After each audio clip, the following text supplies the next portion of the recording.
What's up, guys, and welcome back to another installment of 40 Facts on the lore of the individual characters of the Warhammer 40k universe. That was a mouthful, but never fear, because we are diving into the facts of the Primarch, Ferrus Manus. So without me blabbling too much, let's get into this guy's lore. Ferrus Manus was sent to the planet of Medusa due to the ruinous powers of chaos. This planet was geologically unstable, but Manus managed to survive during his early childhood. As a youth, Manus stayed away from the humans of Medusa. He wandered the caves and forests of the planet. While wandering the world, he came upon the capsule that brought him to this planet. Upon further inspection, he noticed that the cave that the capsule had crash-landed into had electroconductive stalagmites. Manus's curiosity unfortunately released an imprisoned, colossal biomechanical worm creature out from the cave.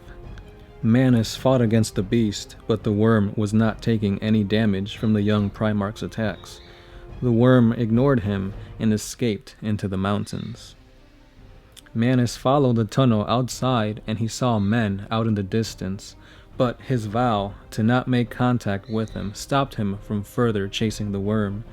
He would then get stronger and he would do it on his own hands so that one day he can finally kill the beast that he had unleashed. As the years passed, Ferrus trained his body through rigorous and harsh training methods. Finally, he came across the impervious metallic worm once again. The battle raged on, but Ferrus could not find the strength or the worm's weakness to beat it. The worm tunneled deep into the planet's crust, and Ferrus continued his assault, even though the temperature was insanely high. Molten lava flowed near them. Ferrus used all his strength and picked up the worm and brought it down into the pools of molten lava. As the beast drowned in the lava, its flesh began to melt and fuse with that of Ferrus's flesh, giving him metallic hands. After his battle with the worm, Ferrus began to make contact with the tribes of the world. Ferrus quickly learned all the ins and outs of their technology and made multiple improvements and advancements. The tribes advanced at a stunning pace and the world soon prospered. Even though Medusa was reaching new heights, Ferrus encouraged inter-clan rivalries and battles in order to further strengthen one another. When the Emperor arrived on Medusa, Ferrus saw the might and power from him and challenged him to a duel. He wanted to see if the results of his training were for naught. The two warriors battled so ferociously that their combat leveled an entire mountain. At the end of the clash of the superhumans, Ferrus accepted that the Emperor was a worthy warrior and accepted him as his master. Ferrus took command of the Space Marine Legion and renamed them the Iron Hands in his image. During the Crusade, the Iron Hands encountered a nomadic civilization of Diasporax, a technologically advanced confederation of humans and aliens. The Iron Hands offered them an opportunity to join the Imperiums, but only to the humans of this empire. They refused. Angered at this refusal, the two forces went to war, but the Diasporax were surprisingly adept at naval warfare. The Iron Warriors had to call in for reinforcements, and the Emperor sent in Fulgrim and his legion, the Emperor's children, for assistance. The two Primarchs attacked the fuel stations and baited out the Diasporax into an open battle. The space battle was quickly going in the favor of the Imperium until the Diasporax were boarded by Fulgrim and his marines. The battle was a tough one for the Primarch, but Fulgrim's glory was stolen by his own captain, Solomon Demeter. The last words of the Diasporax leader was, "We only wished to be left alone." The two Primarchs became close friends after the campaign against the Diasporax. Their rivalry sparked the best out of the two, and during the conquest of 1544, Ferrus received visions from the Eldar, warning him of his death at the hands of his best friend Fulgrim. His loyalty to Fulgrim made him reject the prophecy.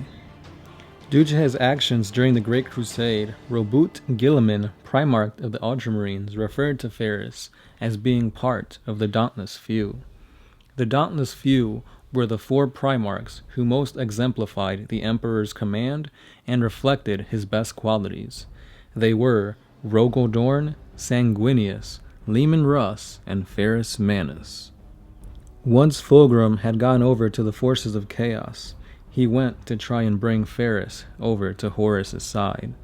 Angered that his friend would betray not only himself, but the Imperium and the Emperor too, he struck at Fulgrim. The two fought until Ferrus broke Fulgrim's sword, Fireblade. Fulgrim managed to escape the battle after he was knocked unconscious.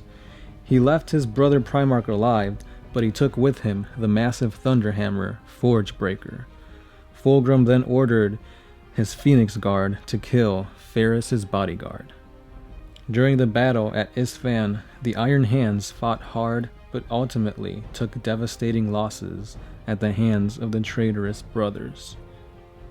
The rivalry between the Iron Warriors and the Emperor's children fueled their rage even more. The two forces regrouped in order to launch their last and final attack at one another. The Phoenix Guard stood their ground as the lightning around the Iron Hands' Morlock Terminators cracked.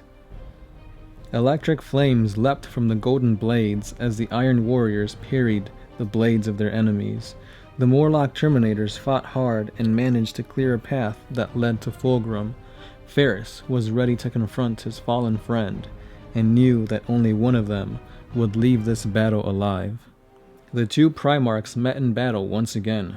Fulgrim, now empowered by his demon blade of Lair, had the upper hand during this fight.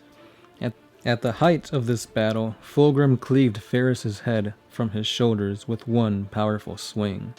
And just like that, the Primarch of the Iron Hands was killed by his once beloved best friend. Fulgrim was grief-stricken at the loss of his closest friend, and was now possessed by the demon within the sword. The possessed Fulgrim was the one to deliver Ferrus's head directly to Horus. Once word got out that Ferrus had died, and Vulcan taken prisoner, Guilliman lamented that he would greatly miss Manus the most. As Horus began to lose himself bit by bit to chaos, he took Ferrus's head and mounted it upon his throne. Horus would speak to it, claiming that he needed men more like Ferrus to be his generals, not the demons, murderers, and monsters that he had in his army. Time and time again, Fulgrim would have Fabius Bile attempt to clone his former friend, but the clones would not join chaos. This forced Fulgrim to have to kill his friend over and over again, each kill driving the Primarch deeper and deeper to insanity. When Ferrus fell at the hands of Fulgrim, a demonic entity known as the Sapphire King spawned from the psychic backlash of his death. The demon had been slowly gaining power from Ferrus's repressed emotions. The demon would feed on the Iron Hands' emotions that they felt but would not express, since Ferrus taught them that expressing emotions was a sign of weakness. Each Iron Hand Marine had a vendetta against the Sapphire King, and at Gaudina Prime, the Iron Father Christos became corrupted by this king, and he summoned demonettes of Slaanesh to attack the Iron Hands. The Emperor's children also joined this battle. This battle would be known as the last for the Iron Hands, but Cardin Stronos told his men to embrace their emotions, and the anger that they released were their weapons. Their emotions ran wild, and the tides of war turned to their favor, as the Sapphire King's power diminished. The emotionally fueled Iron Hands made short work of the demonettes and drove the Emperor's children back into the warp. The Sapphire King was utterly destroyed, and the planet was bombarded to ensure any chaotic filth be cleansed. The Iron Hands had finally gotten revenge for the death of their Primarch. It is said that Ferrus was one of the most physically powerful of the Primarchs, and that he despised weakness greatly. He only wanted his power to be of his own and didn't like to be handed or given power. Ferrus crafted his own version of the Cataphractii Terminator armor, and he called it the Medusan Carapace. His armor incorporated servo mechanisms along with a plethora of other systems. Forgebreaker was his iconic Thunderhammer, which was given to him by his close friend Fulgrim. It was fashioned when the two Primarchs had a contest to see who could create the most perfect weapon, the other being Fireblade. And there we have it, guys, 40 facts on the Primarch of the Iron Hands, Ferrus Manus. Don't forget to head on over to our Patreon page and support us. A simple $1 can go a long way to bringing you guys epic 40k content. And as always, don't forget to like, comment, and subscribe if you haven't. I have been the Sound Alchemist, part of One Mind Syndicate, signing out.